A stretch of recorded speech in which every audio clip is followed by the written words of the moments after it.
Best Airwallex FX rate usage starts with understanding how the platform actually saves money on foreign exchange.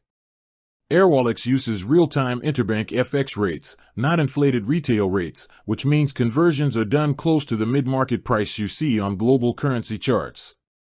This immediately reduces hidden losses that usually occur when banks add wide spreads.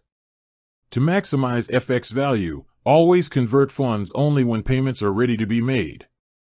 Holding balances in multiple currencies inside Airwallex avoids repeated conversions that quietly drain dollars over time. For example, if revenue comes in USD and expenses are also in USD, keep the funds untouched instead of converting back and forth. Each unnecessary conversion chips away at profit. Timing also matters. Airwallex allows conversions during live market hours when liquidity is high and spreads are tight. Converting during major market sessions like London and New York helps secure better FX execution compared to low liquidity periods. Large transfers benefit the most from this approach because even a small rate improvement saves hundreds or thousands of dollars. Batching payments is another smart strategy. Sending multiple international payments from the same currency balance reduces repeated FX charges.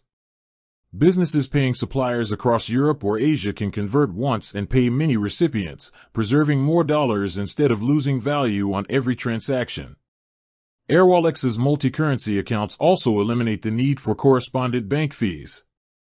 Paying overseas vendors directly from local currency accounts avoids intermediary charges that traditional banks deduct without notice. This keeps total transaction costs predictable and transparent.